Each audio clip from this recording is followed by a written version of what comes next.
तो हेलो, मेरा नाम है अभिषेक और स्वागत करता हूं बच्चों आप सभी का हमारे इस खूबसूरत से प्यारे से प्लेटफॉर्म पे जिसका नाम है जेआर कॉलेज। तो यार कैसे हो आप सभी लोग। आई होप आप लोग एकदम बढ़िया होंगे, आप लोग की पढ़ाई एकदम बढ़िया चल रही होगी बच्चों। ठीक है। तो जैसा कि आपको पता है हम लोगों ने हमारे प्लेटफॉर्म पे शुरू किए हैं केमिस्ट्री के लेक्चर्स। 11th केमिस्ट्री और 12th केमिस्ट्री आप लोग को मैं ही पढ़ा रहा हूँ। आप लोगों को 11th केमिस्ट्री के कुछ लेक्चर्स राहुल सर ने लिए थे और ये जो लेसन मैंने स्टार्ट किया हुआ है that is lesson number 7 modern periodic table. इसका जो लेक्चर नंबर 1 था वो भी आपको राहुल सर ने ही पढ़ाया था। सही बात है, ठीक है। सो बच्चों उसके बाद उसके आगे के जितने भी चैप्टर्स हैं वो मैं कंटिन्यू कर रहा हूं। मैंने ऑलरेडी 2 लेक्चर बनाए हैं इसके ऊपर और राहुल सर ने 1 लेक्चर, मतलब 3 लेक्चर ऑलरेडी अवेलेबल है। दिस इज लेक्चर नंबर 4 और आज हम लोग और भी कई सारे इंटरेस्टिंग बातें सीखेंगे इस चैप्टर के बारे में। सही है। सो आज हम लोग जो मेन टॉपिक सीखने वाले हैं बच्चों वो है हमारा block wise characteristics of the elements. हम लोग अलग अलग एलिमेंट्स की, ठीक है, जितने भी एलिमेंट्स हैं हमारे ब्लॉक्स में प्रेजेंट होते हैं ना, 4 प्रकार के ब्लॉक से। अगर आपने हमारे पहले के लेक्चर्स देखे होंगे तो मैंने आपको बताया है कि एक होता है एस ब्लॉक, एक होता है पी ब्लॉक, बीच में आपका डी ब्लॉक, नीचे आपका एफ ब्लॉक। अगर आपने मॉडर्न पीरियोडिक टेबल देखा है तो आपको पता होगा कि ऐसे ब्लॉक्स में आपका पीरियोडिक टेबल डिवाइडेड है। तो आज हर ब्लॉक के कैरेक्टरिस्टिक्स को जानेंगे आराम आराम से, दिक्कत की कोई बात नहीं है। जितनी भी चीजें आपकी बुक्स में दी है मैं सब कुछ पढ़ाने की कोशिश करूंगा। सही है। वीडियो इतना लंबा नहीं खींचूंगा, मैं ट्राई करूंगा आधे घंटे के अंदर खत्म करने का। सही है। सो आई होप आप लोग को आज मजा आने वाला है जहां पर आप कैरेक्टरिस्टिक्स पढ़ोगे अलग अलग ब्लॉक्स के एलिमेंट्स के बारे में। ठीक है। एक और बात बता दूं बच्चों कि आप लोगों का जो एग्जाम है वो 12th स्टैंडर्ड के बाद होगा। सही है। 12th स्टैंडर्ड का एग्जाम की डेट ऑलरेडी आ चुकी है। इनकी जो ये है टाइम टेबल है वो ऑलरेडी आ चुका है, 10th का टाइम टेबल आ चुका है। सो आई नो आपको ऐसा लग रहा होगा कि अब हमारे जो सर हैं वो 12th में और 10th में फोकस करने लगेंगे 11th केमिस्ट्री के, या फिर 11th के हमारे जो लेक्चर्स है वो कम हो सकते हैं। पर ऐसी कोई बात नहीं है। आप लोगों के जितने भी लेक्चर्स हैं वो सब कुछ आप लोग को टाइम टू टाइम मिलेंगे। जितनी भी चीज़ें आप लोग को हम अपनी तरफ से दे सकते हैं वो सब आप लोगों को टाइम टू टाइम मिलेंगी। सही बात है, ठीक है। सो आई होप आप लोग हमारे चैनल से जुड़े रहेंगे। जितनी भी चीज़ें हम आपको प्रोवाइड कर रहे हैं वो आपको मिलेंगे। आपका केमिस्ट्री का सिलेबस मैंने शुरू किया ही है, साथ ही साथ मैं आप लोगों का बायोलॉजी भी शुरू करूंगा। ठीक है। कुछ समय में आपके कुछ चैप्टर्स बचे हुए बायोलॉजी के, तो वो भी बच्चों में आप लोग के कवर करवाऊंगा। समझ में आई बात, ठीक है। वो चैप्टर्स भी मैं आप लोग कवर करवाने वाला हूँ, तो टेंशन बिल्कुल मत लो। हालांकि आपके एग्जाम्स थोड़े से बाद में होंगे 12th स्टैंडर्ड के, तो आप लोग को समय थोड़ा ज़्यादा मिलेगा। तो उस दौरान जब 12th स्टैंडर्ड के एग्जाम खत्म हो जाएंगे तो आपके भी कई सारे हम लोग लाइव रिविजन्स प्लान कर रहे हैं, बहुत सारी चीज़ें आप लोग के लिए भी है। सही है। तो ऐसा अलग सा फील मत करना कि सर 10th के एग्जाम शुरू हो जाएंगे, 12th के एग्जाम शुरू हो जाएंगे तो हमें भूल जाओगे। नहीं, ऐसा कुछ नहीं है। हमारे प्यारे बच्चे 11th के भी हैं और आप लोगों को भी पढ़ाना हमारी जिम्मेदारी ही है। और अगर आपका 11th में बेस अच्छा होगा, मैंने कई बार पहले भी कहा है कि 11th स्टैंडर्ड 10th स्टैंडर्ड में अगर आप अपना बेस अच्छा करके रखते हो तो 12th स्टैंडर्ड में उतनी प्रॉब्लम नहीं होती। जब आप 12th स्टैंडर्ड का केमिस्ट्री पढ़ोगे ना तो ये लेसन, खास करके ये लेसन आपका हर एक जगह पे काम आने वाला है। चाहे आप किसी की भी इलेक्ट्रॉनिक कन्फिग्रेशन लिखोगे आगे चल के किसी भी एलिमेंट में, वहां पर ये लेसन काम आएगा। किसी भी एलिमेंट के बारे में आप सोचोगे, उसके एटॉमिक नंबर के बारे में सोचोगे, उसकी प्रॉपर्टीज के बारे में सोचोगे, तो ये लेसन बच्चों आपके काम आएगा। जब आप 12th स्टैंडर्ड में आगे चल के फिजिकल प्रॉपर्टीज, केमिकल प्रॉपर्टीज पढ़ोगे अलग अलग फंक्शनल ग्रुप की, जैसे अमाइन हो गया, अल्कोहल हो गया, तो उसके भी फिजिकल प्रॉपर्टीज में ये लेसन काम आने वाला है। तो मैं पहले ही बता रहा हूं कि 11th chemistry is very important, बहुत ही इंपॉर्टेंट है और एक बेस सेटअप करती है बच्चों 12th स्टैंडर्ड के लिए। समझ रहे हो, ठीक है। तो बातें बहुत ज्यादा हो गई हैं, तो बच्चों शुरू करते हैं आज का ये चैप्टर, आज का ये लेक्चर। चलो स्टार्ट करते हैं। ठीक है। जैसा मैंने तुम लोग बताया कि आज हम लोग पढ़ेंगे block wise characteristics of elements. एक और बात आपको बता दूं, छोटी सी बात है, एक आधा सेकंड आपका और लूंगा कि बच्चों हमारा जो जेआर ट्यूटोरियल्स का ऐप है इसको भी जरूर से डाउनलोड करिएगा, इसे भी अपने फ़ोन में ज़रूर से रख लीजिएगा। और यदि आपको कोई भी डाउट होता है बायोलॉजी में या फिर केमिस्ट्री में तो आप आ सकते हो मेरे इंस्टाग्राम पे। ठीक है। और फालतू की बातें ना करें कृपया। अगर आपको अपने सजेशंस मेरे तक पहुंचाने, अपने डाउट मेरे तक पहुंचाने, तो आप इस इंस्टाग्राम पे आ सकते हो। बाकी आप लोगों की मेहरबानी है। आप फॉलो नहीं करोगे चलेगा, कोई दिक्कत की बात नहीं है, पर अपने डाउट्स मुझ तक पहुँचा देना मैसेज के जरिए। क्या ना, कमेंट सेक्शन में सबको रिप्लाई करना इतना पॉसिबल नहीं होता, कभी कभी कमेंट्स के नोटिफिकेशन भी नहीं आते हैं। So that's why I am telling. Okay, so let's start our today's lecture बच्चों। इतनी सारी बातों के बाद कि भैया आखिर क्या होता है block wise characteristics of elements. अब देखो, आप सभी को पता है, अगर आपने मॉडर्न पीरियोडिक टेबल का फोटो देखा है तो आपको पता है कि आपका जो मॉडर्न पीरियोडिक टेबल है उसके अंदर टोटल 18 ग्रुप्स हैं, 7 पीरियड्स हैं और 4 ब्लॉक्स हैं। सही बात है, ठीक है। अगर मैं कहूं तो आप लोगों ने शायद ये चीज अच्छे से पढ़ी हुई है कि आपके मॉडर्न पीरियोडिक टेबल में, इन मॉडर्न पीरियोडिक टेबल, और ये किसने बनाया है, कैसे बनाया है, ये सब हम लोगों ने पहले के लेक्चर्स में बात की है। राहुल सर ने भी बात की है कि ये मॉडर्न पीरियोडिक टेबल कैसे फॉर्म हुआ, कितने अलग अलग साइंटिस्टों का इनके अंदर कंट्रीब्यूशन था, कई अलग अलग साइंटिस्टों ने अपना अलग अलग कंट्रीब्यूशन दिया, जिससे आगे चल के मॉडर्न पीरियोडिक टेबल बना। किसी एक साइंटिस्ट का योगदान नहीं है, ऐसे बहुत सारे अलग अलग साइंटिस्ट हैं जिन्होंने अपना योगदान दिया, अपना एफर्ट्स दिए, ठीक है, अपनी थियोरीज दी, और जिससे आज जो हमारे पास मॉडर्न पीरियोडिक टेबल है, जिसे हम लोग long form of periodic table भी बोलते हैं, वो हमारे पास अवेलेबल है। समझ रहे हो? So in the modern periodic table मैं कह सकता हूं बच्चों, मतलब ऊपर ऊपर से, दैट वी हैव 18 ग्रुप्स। हमारा जो मॉडर्न पीरियोडिक टेबल है वो 18 ग्रुप्स में डिवाइडेड है। ओके, हमारा जो मॉडर्न पीरियोडिक टेबल है बच्चों वो 7 पीरियड्स में डिवाइडेड है। बहुत सही बात है, सही बात है, 7 पीरियड होते हैं। और हमारा जो मॉडर्न पीरियोडिक टेबल है वो टोटल 4 ब्लॉक्स में डिवाइडेड है, 4 ब्लॉक्स में डिवाइडेड है। और ये हर डिवीजन उनकी प्रॉपर्टीज के बेसिस पे है। ऐसा नहीं कि कोई भी एलिमेंट को कहीं भी प्लेस कर दिया हो, नहीं नहीं नहीं, हर एलिमेंट को एक सर्टेन प्रॉपर्टीज के बेस पे उस जगह पर रखा गया है। अगर एक कंपाउंड मान लो अल्कलाई मेटल है, तो दूसरा जो अल्कलाई मेटल होगा उसको उसी के साथ रखा जाएगा, ऐसा नहीं कि उसको दूर रख दिया जाए, नहीं। जितने भी कंपाउंड्स एक लेवल में हैं, एक अरेंजमेंट में प्रेजेंट है, उनकी जनरल प्रॉपर्टीज, हालांकि मतलब बहुत सारी प्रॉपर्टीज उनकी क्या है, सेम है। सही है? जितने भी एलिमेंट्स को रखा गया है वो उनके एटॉमिक नंबर के बेसिस पे रखा गया है, एटॉमिक नंबर के हिसाब से उनको अरेंज किया गया है in the order of the atomic number. समझ रहे हो? सही है? सो ये बहुत जरूरी हो जाता है बच्चों, इसके बारे में आप जानना। अब ग्रुप वाइज, पीरियड वाइज, इसकी बातें तो हम लोगों ने आखिरी कुछ लेक्चर्स में कर रखी हैं। हमने बात कर रखा है बच्चों कि ग्रुप्स के कैरेक्टरिस्टिक क्या है, आप ग्रुप में इधर से इधर जाओ तो कौन कौन से चेंजेस आएंगे, इलेक्ट्रॉनिक कॉन्फ़िगरेशन कैसे चेंज होगी, इसके बातें बच्चों हम लोग ने प्रीवियस लेक्चर यानी लेक्चर नंबर 2 में, लेक्चर नंबर 3 में की बातें ऑलरेडी हम लोगों ने कर रखी हैं। अब बच्चों हमें बात करनी है ब्लॉक वाइज, ठीक है, we have to talk about कि भैया ब्लॉक वाइज आप कैसे कैरेक्टरिस्टिक्स डिफाइन कर सकते हो किसी भी एलिमेंट की या आपके पीरियोडिक टेबल में। तो बच्चों बता दूं टोटल कितने ब्लॉक्स होते हैं। टोटल हमारे पास है 4 ब्लॉक्स, ठीक है, टोटल हमारे पास कितने ब्लॉक्स हैं, 4 ब्लॉक्स। कौन कौन से? सबसे पहला वाला ब्लॉक है बच्चों एस ब्लॉक, ठीक है, उसके बाद है पी ब्लॉक, उसके बाद है डी ब्लॉक, सही है, और लास्ट है आपका एफ ब्लॉक। समझ रहे हो? एक्चुअल में इसको बड़ा नहीं लिखना चाहिए, डी कैपिटल नहीं होता, डी स्मॉल होता है, डी ब्लॉक और पी ब्लॉक। समझ रहे हो? स्मॉल लेटर से रिप्रेजेंट करते हैं। अब इसको एस पी डी एफ ही क्यूब कहते हैं। ये भी बात की थी बच्चों हम लोगों ने अपने लास्ट वाले लेक्चर में, ठीक है। देखो लास्ट वाले लेक्चर्स में या पिछले लेक्चर्स में कई सारी बातें मैंने ऑलरेडी कर रखी है। इसको एस ब्लॉक ही क्यों बोलते हैं? क्योंकि इसके अंदर जितने भी एलिमेंट्स हैं एस ब्लॉक में प्रेजेंट होंगे, उनका इलेक्ट्रॉनिक कॉन्फ़िगरेशन हमेशा एस पे आके खत्म होगा। सही है? जैसे 1s1, 1s2 to 1s, समझ रहे हो? तो उसका जो लास्ट वाला आउटर मोस्ट शेल होगा वो हमेशा एस में आके खत्म होगा। सिमिलरली पी ब्लॉक एलिमेंट्स को पी ब्लॉक में क्यों रखा गया है? क्योंकि इनका अगर आप इलेक्ट्रॉनिक कॉन्फ़िगरेशन स्टडी करोगे तो इनके इलेक्ट्रॉन, जो लास्ट इलेक्ट्रॉन्स हैं, जो आउटर मोस्ट इलेक्ट्रॉन्स हैं, वो पी शेल के अंदर जाते हैं, पी ब्लॉक के मतलब पी शेल के अंदर जाते हैं वो। समझ रहे हो? ठीक है, जैसे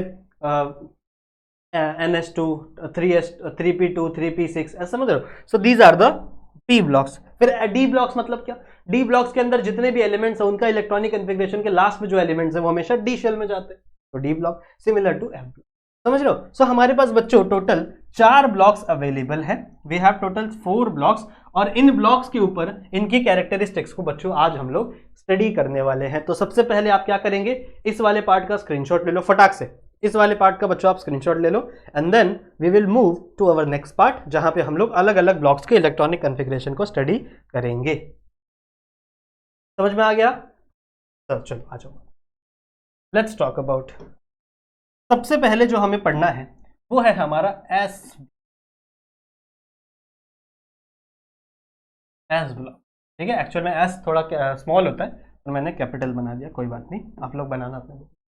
नो, अगर मैं एस ब्लॉक की बात करूं तो एस ब्लॉक में टोटल 2 ग्रुप हैं हमारे पास, टोटल 2 ग्रुप हैं, ठीक है। एस ब्लॉक को अगर आप देखो तो एस ब्लॉक के पास टोटल कितने ग्रुप हैं? 2 ग्रुप हैं। एक है आपका ग्रुप नंबर 1 और एक है बच्चों आपका ग्रुप नंबर 2। ठीक है, 2 ग्रुप्स है हमारे पास एस ब्लॉक में। एक है आपका ग्रुप नंबर 1 और एक है आपका ग्रुप नंबर 2। ग्रुप नंबर 1 को हम लोग कहते हैं अल्कलाई मेटल्स। ध्यान से सुनेंगे, जितनी भी चीजें मैं आपको बता रहा हूं सब आपको ध्यान में रखनी है। जो ग्रुप नंबर 1 है इसे हम लोग कहते हैं अल्कलाई मेटल्स। ठीक है, और जो ग्रुप नंबर 2 है इसे हम लोग कहते हैं अल्कलाइन अर्थ मेटल। ठीक है, इनको हम लोग क्या बोलते हैं बच्चों? Alkaline earth metal. ये इनके नाम है। अब इनके नाम आपको याद रखने पड़ेंगे, चाहे जो हो जाए, चाहे दुनिया इधर से उधर हो जाए, कुछ भी हो जाए बच्चों, इनके नाम आपको अपने दिमाग में रखने पड़ेंगे। तो सबसे पहला क्या है? ग्रुप 1। ग्रुप 1 को हम लोग क्या बोलते हैं बच्चों? Alkali metals. अल्कली मेटल्स कह सकते हो। और जो ग्रुप 2 है इन्हें हम लोग क्या बोलते हैं? Alkaline earth metal. Alkaline earth metal मतलब बेसिक नेचर के होते हैं और ज्यादातर आपको नॉर्मली अर्थ पे मिलेंगे। समझ रहे हो? Alkaline earth metal, these are also metal. हाँ, एक और बात जान लो कि एस ब्लॉक में जितने भी एलिमेंट्स है, जितने भी elements, all the elements present in S block are metal. समझ रहे हो? सारे क्या होंगे? मेटल्स ही होंगे। एस ब्लॉक में जितने भी एलिमेंट्स आपको देखने के लिए मिलेंगे वो सारे के सारे क्या होंगे? मेटल्स। बात समझ में आई? ठीक है, तो पहला लाइन ये लिखना है आपको जब भी एग्जाम में क्वेश्चन है एस ब्लॉक के ऊपर। तो सबसे पहला लाइन आपको क्या लिखना है बच्चों? कि एस ब्लॉक में जितने भी एलिमेंट्स प्रेजेंट है वो सारे के सारे क्या है? मेटल्स। फिर एस ब्लॉक में 2 ग्रुप है, दो ग्रुप आते हैं, group number 1, group number 2। Group number 1 को हम लोग कहते हैं अल्कलाइन मेटल्स और ग्रुप नंबर 2 को हम लोग क्या कहते हैं? Alkaline earth metal. समझ में आई बात? दूसरा बच्चों क्या कहना है आपका कि इसका जो इलेक्ट्रॉनिक कन्फिग्रेशन है, अगर आप ध्यान से देखो तो ग्रुप नंबर 1 के जितने भी इलेक्ट्रॉनिक कन्फिग्रेशन है वो हमेशा उनका जो इलेक्ट्रॉनिक कन्फिग्रेशन वो खत्म कैसे होता है? NS1 पे। ठीक है, कहां पे खत्म होगा? NS1। ये N क्या है? पीरियड्स। जिस पीरियड में है वो नंबर वहां पे लगेगा। अगर फर्स्ट पीरियड में है तो उनका इलेक्ट्रॉनिक कन्फिग्रेशन कहां पे खत्म होगा? 1S1 में। अगर 7th पीरियड में है तो 7S1 में। लेकिन ये S और ये 1 हमेशा रहेगा। समझ रहे हो? ये S और ये 1 हमेशा रहेगा किसके अंदर? ग्रुप 1 के एलिमेंट के अंदर। बात समझ में आई? तो इनका इलेक्ट्रॉनिक कन्फिग्रेशन का जो लास्ट नंबर होगा वो हमेशा क्या होगा? NS1। जहां भी ये N क्या है? N represent the period. किस पीरियड का है? या फिर आप लिख सकते हो N represents the principal quantum number. समझ रहे हो? ठीक है, ये बात समझ में आ गई। वहीं अगर आप ग्रुप 2 की बात करो तो ग्रुप 2 में बच्चों इलेक्ट्रॉनिक कन्फिग्रेशन कहां पे खत्म होती है? NS2 पे खत्म होती है। ठीक है, वो हमेशा कहां पे खत्म होगी? NS2 पे। समझ रहे हो? जैसे मान लो सोडियम ले लो, इसका एक एग्जांपल ले लेते हैं हम लोग। सोडियम Na यहीं पे ले ले, चलो यहां ले लेते हैं। यहां कोने आप लोगों को दिखेगा शायद, यहां पे Na दिख रहा है? Let me check. Okay okay okay, दिख रहा है, ठीक है, ये रिकॉर्ड हो रहा है ये वाला साइड। तो जो Na है यानी सोडियम है, उसका एटॉमिक नंबर कितना है बच्चों? 11। एटॉमिक नंबर क्या है? 11। तो अगर मैं आपसे बोलूं कि इसका जरा इलेक्ट्रॉनिक कन्फिग्रेशन लिखो तो कैसे लिखोगे आप बोलोगे सर 1s2 2s2 2p6 और 3s1। सही है? 1s2 2s2 3p6 3s1। देखो 2 2 4 6 6 10 1 11। सही है? एक आपका 11 आ गया। तो अगर आप देखो तो आपका लास्ट वाला कन्फिग्रेशन जो सबसे लास्ट है उसमें क्या दिया हुआ है? 3s1। 3s1। तो यहां से हमको ये समझ में आएगा कि ये जो एलिमेंट है ये कहां प्रेजेंट है? ये प्रेजेंट है थर्ड पीरियड में। थर्ड पीरियड में। सही है? और ये जो 1 नंबर है, ये 1 नंबर रिप्रेजेंट क्या कर रहा है? कि ये है बच्चों ग्रुप 1 में। सही है? और ये S क्या रिप्रेजेंट कर रहा है? कि ये प्रेजेंट है S ब्लॉक में। ये कहां प्रेजेंट है? S ब्लॉक में। तो आप ऐसा भी कह सकते हो कि इलेक्ट्रॉनिक कन्फिग्रेशन का जो लास्ट नंबर, जो लास्ट वर्ड, मतलब लास्ट जो लेटर आता है इलेक्ट्रॉनिक कन्फिग्रेशन में, वो उसकी लोकेशन बता देता है कि आपका एलिमेंट आपके पीरियोडिक टेबल में कहां प्रेजेंट है। थर्ड पीरियड फर्स्ट ग्रुप और S ब्लॉक। समझ रहे हो? तो ये भी आप यहां से समझ सकते हो। बात समझ में आई? Next, if I talk about oxidation number. ठीक है, if I talk about oxidation number, दोनों में बात करूंगा बच्चों। If I talk about oxidation number, तो किसमें ऑक्सीडेशन नंबर कितना होगा आप देखो, ध्यान से देखो। अगर मैं बात करूं बच्चों आपके नाइट्रोजन की, तो नाइट्रोजन कितने इलेक्ट्रॉन्स को डोनेट कर सकता है, जितना उसके ऊपर चार्ज लगेगा। सही है, सही बात है ना। अगर आप देखो तो ये भी कंप्लीटली फिल्ड है, ये भी कंप्लीटली फिल्ड है, और ये भी कंप्लीटली फिल्ड है। 2p6 आपका कंप्लीटली फिल्ड है। पर अगर आप देखो जो आपका 3s1 है ये हाफ फिल्ड है। तो ये एक एक्स्ट्रा इलेक्ट्रॉन, मतलब आप कह सकते हो कि ये एक एक्स्ट्रा इलेक्ट्रॉन है जो हाफ फिल्ड है और जो बॉन्डिंग बनाने के काम आ सकता है किसके अंदर, आपके सोडियम के अंदर। तो मैं कह सकता हूं बच्चों कि आपका ये इलेक्ट्रॉन डोनेट हो जाएगा। ये इलेक्ट्रॉन क्या हो सकता है बच्चों, डोनेट हो सकता है, जिससे Na प्लस का फॉर्मेशन होगा। Na plus because it is an electropositive element, तो आपका Na प्लस फॉर्म होगा और यहां पर एक इलेक्ट्रॉन डोनेट कर दिया जाएगा। सही बात है। तो जितना भी पॉजिटिव चार्ज किसी भी एटम के ऊपर लगता है उसको हम लोग कहते हैं ऑक्सीडेशन स्टेट। ठीक है, उसको हम लोग क्या बोलते हैं, ऑक्सीडेशन स्टेट। तो अगर कोई एटम इलेक्ट्रॉन्स को लूज कर रहा है, इलेक्ट्रॉन डोनेट कर रहा है, तो उसके ऊपर पॉजिटिव चार्ज आएगा, और जितना पॉजिटिव चार्ज आएगा, जितना नंबर ऑफ पॉजिटिव चार्ज आएगा, मैं कहूंगा उतनी उसकी ऑक्सीडेशन स्टेट है। तो अगर मैं बात करूं बच्चों Na की, Na फर्स्ट ग्रुप में आता है, देखो फर्स्ट ग्रुप में आता है, तो Na की ऑक्सीडेशन स्टेट हमेशा क्या होगी, 1, because it can donate 1 electron. तो ग्रुप 1 की आप कह सकते हो हमेशा ऑक्सीडेशन नंबर कितना होगा, 1। इसका ऑक्सीडेशन नंबर हमेशा कितना होगा, 1। वहीं अगर आप बच्चों ग्रुप 2 की बात करो, जैसे मान लो आपने मान लिया मैग्नीशियम का एग्जांपल ले लिया, मैग्नीशियम ग्रुप 2 के अंदर आता है, अपना सोडियम के बाजू में आता है। अगर आप उसका इलेक्ट्रॉनिक कन्फिग्रेशन देखो तो उसका लास्ट में आता है 3s2। तो यहां से हमको क्या पता चलेगा बच्चों, थर्ड पीरियड में है, सेकेंड ग्रुप का मेंबर है और एस ब्लॉक में प्रेजेंट है। और ये भी हमको पता चलेगा कि ये 2 इलेक्ट्रॉन को डोनेट कर सकता है during the form of reaction, और you can say during the bond formation. Hence 2 plus magnesium पे +2 चार्ज आ सकता है, इसीलिए उसका ऑक्सीडेशन नंबर क्या होगा बच्चों, तो ऑक्सीडेशन नंबर क्या होगा। आई होप आपको इतनी बातें समझ में आई है। एक और बात सुन लो, जितने भी एलिमेंट्स हैं, ये जितने भी एलिमेंट्स हैं, ये कौन सा बॉन्ड बनाते हैं, ये आयोनिक बॉन्ड बनाते हैं। Hence they are ionic element. ठीक है, और you can say ionic atoms. इसका अच्छा वर्ड क्या हो सकता है, अच्छा वर्ड क्या हो सकता है, आयोनिक इन नेचर कह सकते हो, या फिर आयोनिक मेटल्स कह सकते हो। These are the ionic metals. तो ये भी आयोनिक है, ये भी आयोनिक मेटल्स हैं, और ये भी आयोनिक मेटल्स हैं। तो बेस्ट एग्जांपल मैं आपको दूं, NaCl। NaCl, ठीक है, NaCl में देखो आपका Na के ऊपर पॉजिटिव चार्ज आता है, Cl के ऊपर नेगेटिव चार्ज आता है। ये आपका क्या है, कटायन, ये आपका क्या है, अनायन। तो ये भी आयन है, ये भी आयन है, बस ये पॉजिटिव आयन है, ये नेगेटिव आयन है, पर आयन तो है। तो बच्चों ये भी आयोनिक मेटल है, और ये भी क्या है, आयोनिक मेटल। आपका ग्रुप 1 भी आयोनिक मेटल होता है, ग्रुप 2 भी आयोनिक मेटल होता है।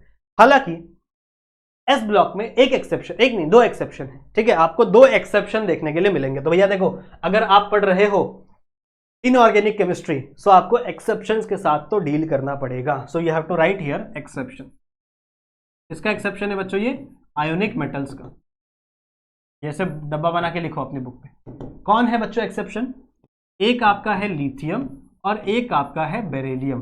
These two are always non ionic, they are non ionic in nature. समझ रहे हो, ये लोग बच्चों हमेशा नॉन आयोनिक आपको देखने के लिए मिलेंगे, ये आपको कभी भी आयोनिक देखने के लिए नहीं मिलेंगे। बात समझ में आई। एक और सबसे लास्ट पॉइंट इनके बारे में, और सबसे important point, that these 2 groups, और you can say the S block elements are really very very very very high much, कह सकते हो reactive. They are very reactive.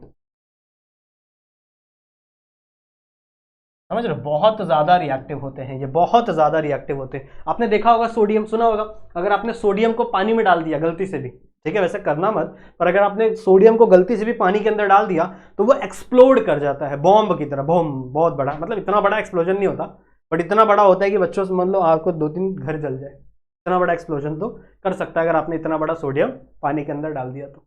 समझ रहे हो। So sodium is really reactive because sodium belongs to S block and S block elements are really reactive.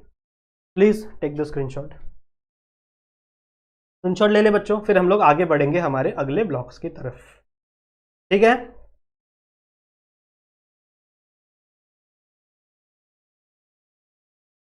हो गया, चले आगे, लेट्स मूव। अगला है पी ब्लॉक।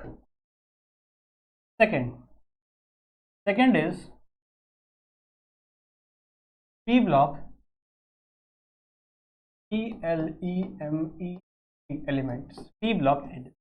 ठीक है, अब इतना ध्यान में रखो बच्चों, जैसे मैंने आपको बोला कि एस ब्लॉक के अंदर सिर्फ और सिर्फ आपको क्या मिलेंगे, मेटल्स मिलेंगे, बट पी ब्लॉक का ये सीन नहीं है।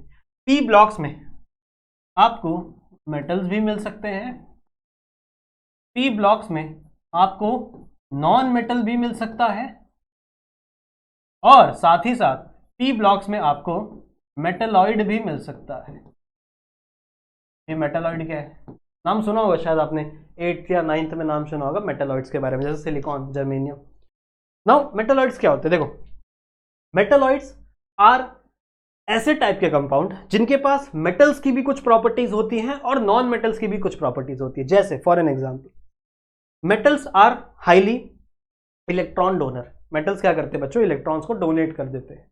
अगर आप मेटल के अंदर से इलेक्ट्रिसिटी पास करोगे तो इजीली मेटल्स के अंदर इलेक्ट्रिसिटी पास हो जाती है। There are few exception, but ज्यादातर मेटल्स जो हैं वो अपने अंदर से इलेक्ट्रिसिटी को पास कर देते हैं, जैसे कॉपर हो गया, आयरन हो गया, टिन हो गया। ठीक है, these are the very good conductor of electricity because they move an electron. वो अपने अंदर से इलेक्ट्रॉन्स को मूव करते हैं ना, इलेक्ट्रॉन का मोशन होता है उनके अंदर। पर वहीं जो नॉन मेटल्स हैं, ठीक है, नॉन मेटल्स इलेक्ट्रिसिटी को अपने अंदर से पास होने नहीं देते। ठीक है, नॉन मेटल्स अपने अंदर से इलेक्ट्रिसिटी को पास होने नहीं देते। जैसे कार्बन हो गया, carbon does not allow the electricity, but there are few exception. जैसे अपना ये है ना, ग्रेफाइट एक्सेप्शन है, बट ग्रेफाइट को छोड़ दो। बाकी जनरली आपको जितने भी नॉन मेटल्स मिलेंगे they are non conductor of electricity. But वहीं आ जाते हैं बच्चों हमारे मेटलॉइड्स। जैसे मान लो मैंने एक एग्जांपल लिया सिलिकॉन का, silicon is a metalloid. Suppose that I have taken example of silicon. Silicon बच्चों ऐसे मटेरियल्स है, ऐसे कंपाउंड्स है जो नॉर्मल टेम्परेचर पे, नॉर्मली अगर ऐसा पड़ा हुआ है, कहीं पे भी पड़ा हुआ है, तो वो मतलब वो इलेक्ट्रिसिटी को ये नहीं करेगा, कंडक्ट नहीं करेगा, अपने अंदर से इलेक्ट्रिसिटी को कंडक्ट नहीं करेगा। मतलब उसके पास प्रॉपर्टी है नॉन मेटल वाली, नॉन मेटल की प्रॉपर्टी को दिखा रहा है। पर जैसे ही मैं इस सिलिकॉन को हल्का सा भी हीट प्रोवाइड करूं या हल्की सी भी एनर्जी प्रोवाइड करूं, if I give some energy और some heat to this silicon can act as a metal. मतलब अगर मैं इसको थोड़ी सी भी एनर्जी प्रोवाइड करूं, हीट प्रोवाइड करूं बच्चों, तो ये इलेक्ट्रिसिटी को कंडक्ट करने लगता है। समझ रहे हो, पहले नॉर्मल टेम्परेचर पे जब ये पड़ा था, रूम टेम्परेचर पे, जब इसको हम लोग छेड़ नहीं रहे थे, तब ये इलेक्ट्रिसिटी को कंडक्ट नहीं कर रहा था, तो इसके पास नॉन मेटल जैसी कैरेक्टरिस्टिक्स आ गई। पर जैसे ही मैंने इसको थोड़ा सा गर्म किया, ठीक है, थोड़ा सा हीट किया, तो बच्चों ये क्या हो गया, कन्वर्ट हो गया मेटल के, मतलब मेटल वाली प्रॉपर्टी दिखाने लगा, और ये हीट को, इलेक्ट्रिसिटी को क्या करने लगा बच्चों, कंडक्ट करने लगा। समझ रहे हो, ठीक है। इसको जिस टेम्परेचर पे, जिस हीट पे ये इलेक्ट्रिसिटी को कंडक्ट करता है ना, उसको क्यूरी टेम्परेचर बोलते हैं। मैडम क्यूरी थी, एक साइंटिस्ट थी बहुत बड़ी, उनके नाम पे रखा गया था क्यूरीज टेम्परेचर। तो उस टेम्परेचर पे अगर आप लेके जाओगे जहां पे इसका कंडक्शन हो जाता है, उसको क्यूरीज टेम्परेचर बोलते हैं। पढ़ा होगा, फिजिक्स का टॉपिक है, मैं इतना डीप में नहीं जा रहा, बट मैं आपको ये समझाना चाहता हूं बच्चों कि आपका जो पी ब्लॉक है, P block contain metals, P block contain non metals and P block contain metalloids. समझ रहे हो, मेटलॉइड्स क्या होते हैं, ऐसे कंपाउंड्स जिनके पास मेटल के भी कैरेक्टर होते हैं, नॉन मेटल के भी कैरेक्टर होते हैं। These compound are known as metalloids. तो मिटा रहा हूं मैं, ठीक है। नाउ अगर मैं बात करूं बच्चों, तो पी ब्लॉक्स में टोटल 6 ग्रुप आते हैं। कौन कौन से भैया, तो आता है 13, 14, 15, 16, 17, 18, यही होता है। तो ग्रुप मैं ऐसे लिखूंगा, ग्रुप नंबर 13, फिर ग्रुप नंबर 14, ऐसा नहीं लिखना यार, ग्रुप नंबर 14, समझ जाओगे ना तुम लोग, जी फॉर ग्रुप, ठीक है। So group number 13, group number 14, group number 15, group number 16, group number 17 and the last group number 18। सही है। तो these are the total 6 group are present in the P block. समझ रहे हो, ये टोटल 6 ग्रुप है बच्चों, जिसको हम लोग कहते हैं कि ये पी ब्लॉक के अंदर प्रेजेंट होता है। ठीक है, पी ब्लॉक के अंदर प्रेजेंट होता है। अगर मैं बात करूं ग्रुप 13 की, तो ग्रुप 13 को हम लोग कहते हैं बोरॉन फैमिली। एक्चुअल में ग्रुप 13 शुरू होता है बोरॉन से शुरू होता है, तो इसीलिए इस ग्रुप को हम लोग कहते हैं बोरॉन फैमिली। स्पेलिंग गलत है, फैमिली का स्पेलिंग क्या है यार, भूल जाता हूं। ओके, एक्स्ट्रा आई लगा दिया था। Family, boron family. Group number 14 की बात करें बच्चों, इसको हम लोग कहते हैं कार्बन फैमिली। कार्बन फैमिली, सही है, हाँ सही, ठीक है। ग्रुप नंबर 16 जो है इसको, सॉरी 16 नहीं, 15 जो है इसको हम लोग कहते हैं नाइट्रोजन फैमिली, क्योंकि इसका पहला एलिमेंट क्या है, नाइट्रोजन। नाइट्रोजन फैमिली, सही है। ग्रुप नंबर 16 जो है इसको हम लोग क्या बोलते हैं बच्चों, ग्रुप नंबर 16 को हम लोग कहते हैं ऑक्सीजन फैमिली। ऑक्सीजन फैमिली, सही है, समझ में आई बात।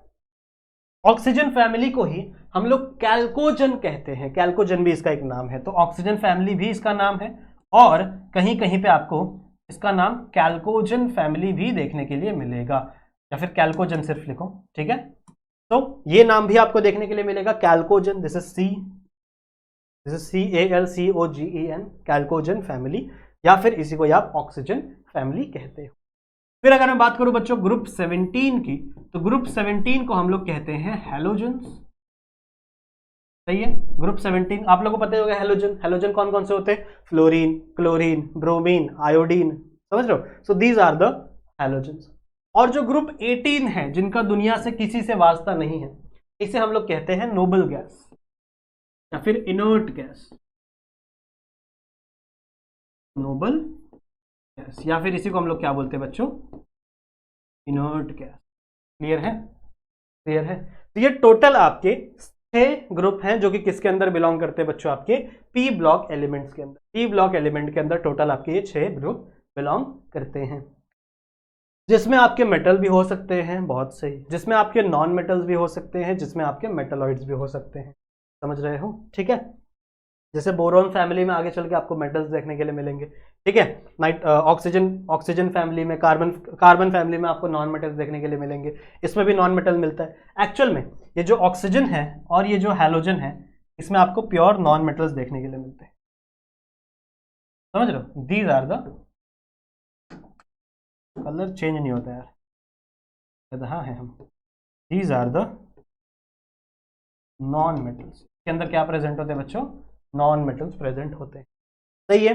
अगर मैं बात करूं बच्चों, तो इसका जो ऑक्सीडेशन स्टेट है ये हमेशा होता है -2, इसका ऑक्सीडेशन स्टेट हमेशा -2 होता है। देखा होगा आप लोगों ने ऑक्सीजन का, ऑक्सीजन हमेशा 2 इलेक्ट्रॉन को खींचना चाहता है अपनी तरफ, वो चाहता है कि भैया ये दोनों इलेक्ट्रॉन मेरे हो जाए, तो इसका जो ऑक्सीडेशन स्टेट है वो -2 रहता है, इसका ऑक्सीडेशन स्टेट हमेशा बच्चों -1 रहता है। नोबल गैस की बात करें या इनर्ट गैस की बात करें, so these are the gases जो कभी भी किसी से रिएक्शन करना नहीं चाहते।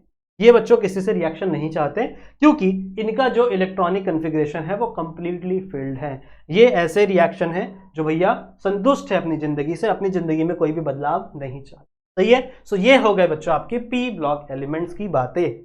आई होप आपको समझ में आ गया होगा, ठीक है, समझ में आई बात। एक और बात आपको बता दूं, these are the non metals but these are really reactive, these are really reactive non metals. ये जो नॉन मेटल्स है ना, ये हाईली रिएक्टिव है, बहुत ज्यादा रिएक्शन शो करते हैं आपके केमिस्ट्री में, समझ में आ गया। इसको नोट डाउन कर ले बच्चों, और and then we will move to next topic. हो गया,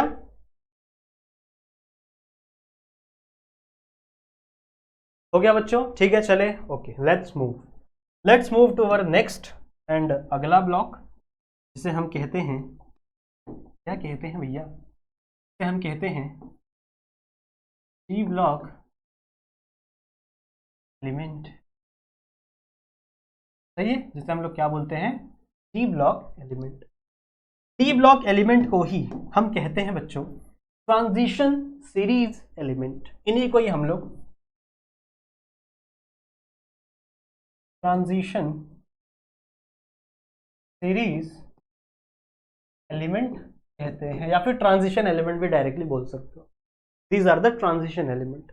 अब ट्रांजिशन क्यों, इसके बारे में बहुत बड़ी चर्चा है, बहुत मतलब बहुत बड़ा वीडियो बन सकता है कि इनको ट्रांजिशन क्यों कहते हैं। बहुत अलग अलग हाईली कॉन्ट्रास्टिंग प्रॉपर्टीज होती है इनके अंदर, बहुत ज्यादा आपको अलग अलग प्रकार के ऑक्सीडेशन स्टेट देखने के लिए मिलेंगे, अलग अलग कलर आपको देखने के लिए मिलेंगे, तो उसकी बातें हम लोग करेंगे।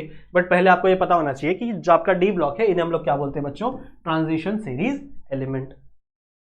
डी ब्लॉक्स के अंदर टोटल 10 ग्रुप्स हैं, ठीक है। डी ब्लॉक्स के अंदर टोटल कितने ग्रुप हैं, 10 ग्रुप आपको देखने के लिए मिलते हैं। कौन कौन से, अगर आप ध्यान से देखो तो group number 3, group number 4, group number 5, group number 6, group number 7, group number just a second, okay 8, group number 9, group number 10, ये तो और है, group number 11 and the last group number 12। ये टोटल 10 हुए, 1 2 3 4 5 6 7 8 9 10, यस। तो these are the total 10 groups which includes in the D block. ये total 10 group है बच्चों जो आपके डी ब्लॉक्स के अंदर प्रेजेंट होते हैं, जो आपके किसके अंदर प्रेजेंट होते हैं, डी ब्लॉक्स के अंदर आपको देखने के लिए मिलते हैं। Okay, very good. Now D blocks elements are also used in making of catalyst. दुनिया में ऐसे काफी सारे कैटलिस्ट हैं जो डी ब्लॉक से बने हुए हैं, डी ब्लॉक एलिमेंट से। कैटलिस्ट क्या होते हैं, कैटलिस्ट ऐसे कंपाउंड्स को बोला जाता है जो कभी रिएक्शन में पार्ट नहीं लेते पर रिएक्शन की स्पीड को बढ़ा देते हैं। शायद मेरे हिसाब से ये 10th स्टैंडर्ड में आपने पढ़ा होगा, ठीक है। 10th स्टैंडर्ड में कहीं ना कहीं आपने ये चीज सुनी होगी कि catalyst are the group of a compound जो किसी भी रिएक्शन में पार्ट नहीं लेते पर रिएक्शन की स्पीड को क्या कर देते हैं, वो इंक्रीज कर देते हैं, स्पीड को बढ़ा देते हैं। समझ में आई बात, ठीक है। So these are known as catalyst. Next अगला पॉइंट बच्चों, they show magnetic property also, they show magnetic property. कौन कौन सी मैग्नेटिक प्रॉपर्टी होती है, एक आपका होता है बच्चों डायामैग्नेटिक, एक होता है आपका डाया पैरामैग्नेटिक,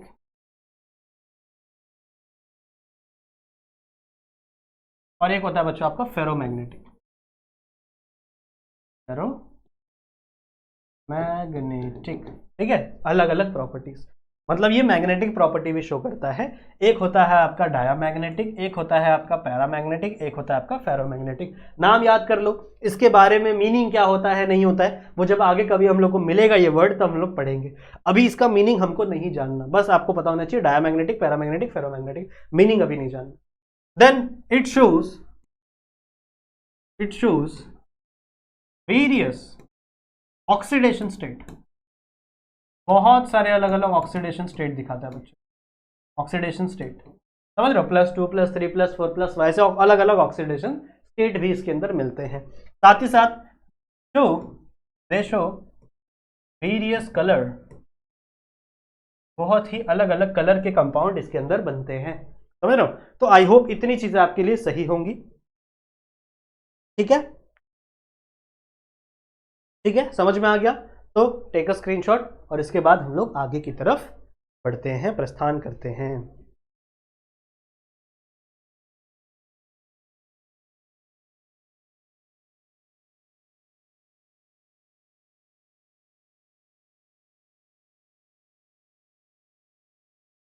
हो गया, चलेगा। अच्छा एक और बात आपको बता दूं कि these are metals, these are metals, okay.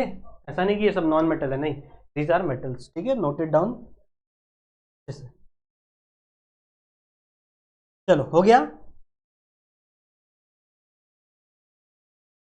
हो गया बच्चों।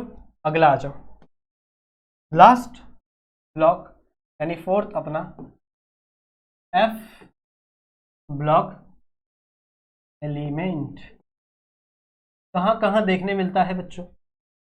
एक होता है हमारा La लैंथेनाइड, एक होता है हमारा Lu और कितना 57 से मैं 14 प्लस कर दो, 57 4 1 और 171, ठीक है। तो ये एक होता है बच्चों, और ये इसको हम लोग बोलते हैं लैंथेनाइट सीरीज। लिख दो यहाँ पे, लैंथेनाइड सीरीज, सही है। और एक होता है बच्चों एक्टिनाइड सीरीज। एक्टिनाइड कहाँ शुरू होता है बच्चों? AC है I guess, let me check. Yes AC है। AC शुरू कहाँ से होता है? 89 से, ठीक है। खत्म कहाँ पे होता है? भूल गया हूँ मैं, देखो एक्चुअली ये कभी पढ़ा नहीं ना हम लोगों ने। LR 100, इसको हम लोग बोलते हैं बच्चों एक्टिनाइड सीरीज। अब ये ज़्यादा हम लोग पढ़ते नहीं है, ज़्यादा हम लोग को देखने के लिए नहीं मिलता, बिकॉज इसके जितने भी एलिमेंट्स है ना वो सारे के सारे रेडियो एक्टिव होते हैं। अब जब आप लैंथेनाइड एक्टिनाइड पढ़ोगे आगे चल के, ऐसे पढ़ना तो है नहीं, जितने भी आप प्रैक्टिकल करोगे मास्टर्स तक PhD तक, तो उस टाइम पे आपको बच्चों ये सब एलिमेंट्स आपको नहीं देखने के लिए मिलेंगे, because they are radioactive, they are radioactive in. तो इसको याद करने का कोई मतलब है नहीं। जैसे आप याद कर सकते हो, ये लालू याद कर लो, इसको तो हम लोग लालू से याद करते थे, लालू यादव, सही है। और इसको कैसे याद करते थे पता नहीं, भूल गया मैं, इसको याद कर लो, ठीक है।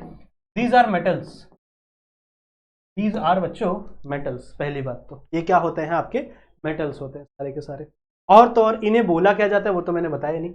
इनको हम लोग कहते हैं बच्चों इनर ट्रांजिशन सीरीज एलिमेंट। इनको हम लोग क्या बोलते हैं?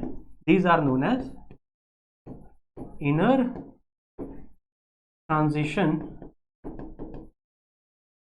Series element, inner transition series element. I hope आप लोग को ये चीजें समझ में आ रही होगी, आई होप आप लोग को ये चीजें समझ में आ रही होंगी, क्लियर है। So these are the inner transition series element. Actual में इसको इनर ट्रांजिशन क्यों बोलते हैं? बिकॉज अगर आप डी ब्लॉक देखोगे ना, डी ब्लॉक, तो डी ब्लॉक के अंदर ही आता है ये, बट ये इतना बड़ा है 14 एलिमेंट, उसके अंदर फिट नहीं हो रही थी प्रॉपर्टीज, तो इसको अलग से बनाया गया, बट एक्चुअल में डी ब्लॉक का ही पार्ट है। तो डी ब्लॉक क्या है? Transition element. ट्रांजिशन एलिमेंट के अंदर ही प्रेजेंट करता है, इसीलिए इनर ट्रांजिशन एलिमेंट, ऐसा आप कह सकते हैं, ठीक है। ऑल्सो अगर आप देखोगे ना तो इसके बीच में ना कहीं यू आता है, यू इसके बीच में आता है कि यहाँ पे आता है? यहीं पे आता है शायद, नहीं नहीं यहाँ पे नहीं आता है, यहाँ पे नहीं, सॉरी सॉरी सॉरी बच्चों। आपका एक्टिनाइड सीरीज है ना, यहाँ पे कहीं यू नाम का एक कैरेक्टर आता है, एक कैरेक्टर नहीं एक एलिमेंट आता है जिसको हम लोग बोलते हैं यूरेनियम, ठीक है, जिसको हम लोग क्या बोलते हैं? यूरेनियम। यूरेनियम यूरेनियम यूरेनियम बहुत इंपॉर्टेंट है, इससे एटॉमिक बम बनते हैं, ठीक है। अगर आपने देखी हो मूवी, बहुत सारी अलग अलग मूवीज है, ठीक है, उसमें दिखाया गया है यूरेनियम से, अगर आप 10th स्टैंडर्ड में पढ़ो तो वहाँ पे भी आपको पता होगा ना, यूरेनियम से एटॉमिक बम बनाए जाते हैं, फिर एनर्जीज बनाई जाती है, अपना एटॉमिक एनर्जी बनती है बच्चों, यूरेनियम से निकलती है, समझ लो, ठीक है। चलो आगे बात करते हैं। यूरेनियम के बाद जितने भी एलिमेंट्स हैं उनको ट्रांस यूरेनियम एलिमेंट कहा जाता है। यूरेनियम के बाद जितने भी एलिमेंट्स आते हैं आफ्टर यूरेनियम, उसको हम लोग क्या बोलते हैं? ट्रांस यूरेनियम एलिमेंट, समझ रहे हो? ठीक है। यूरेनियम बहुत ही डेंजर होता है। यूरेनियम का रिएक्टर एक बार फटा था, कहाँ पे पता है? रशिया में, पहले USSR का पार्ट था, अभी तो यूक्रेन में आ गया वो पार्ट। उस एरिया का नाम था चेरनोबिल, ठीक है। अभी वो पार्ट एक्चुअल में इसके अंदर है, यूक्रेन के अंदर है, पर पहले जब वो इंसिडेंट हुआ था उस टाइम पे यूक्रेन बना नहीं था, उस टाइम पे यूक्रेन भी किसका पार्ट था? रशिया का ही पार्ट था, तो USSR था पूरा पूरा, ठीक है। उसको रूस बोलते थे या सोवियत यूनियन बोलते थे। तो उस समय पर चेरनोबिल के एरिया में एक न्यूक्लियर रिएक्टर फटा था, ठीक है। वो जगह आज भी बंद है वैसे तो, वहाँ पे बहुत ज़्यादा रेडिएशन का लेवल है, तो this is very radio active, जैसा मैंने तुम लोग को बताया है, बिकॉज मैंने तुम लोग को यहाँ बताया ना, these are very radioactive in nature, सही है, ठीक है। आई होप बच्चों आप लोग को समझ में आई होगी। इसके ऊपर एक और मूवी आई थी ना, वो ओपनहाइमर, उस पर भी बताया था ना, यूरेनियम का बॉम्ब बनाते थे, स्माइलिंग बुद्धा वो उनका नाम था, ठीक है बच्चों। सो आई होप ये लेक्चर आप लोगों को समझ में आया होगा। इस लेक्चर को हम लोग यहीं पे एंड करेंगे। जितनी भी चीज़ें मैंने आपको समझाई हैं, पढ़ाई हैं, सिखाई हैं, उसे ज़रा ध्यान में रखना, ठीक है। आई होप आप लोगों को समझ में आया होगा। इसी टॉपिक पे बेस्ड एक न्यूमेरिकल भी है जो हम लोग नेक्स्ट वाले लेक्चर में देखेंगे, और साथ ही नेक्स्ट वाले लेक्चर में हम लोग पीरियोडिक ट्रेंड्स को शुरू करने वाले हैं। तो अगला लेक्चर भी सारे बच्चे ध्यान से अच्छे से पढ़ने वाले हैं, ठीक है, चलेगा। तो बच्चों मिलता हूँ आप लोगों से अगले लेक्चर में, तब तक अपना ध्यान रखना and keep studying. Bye bye.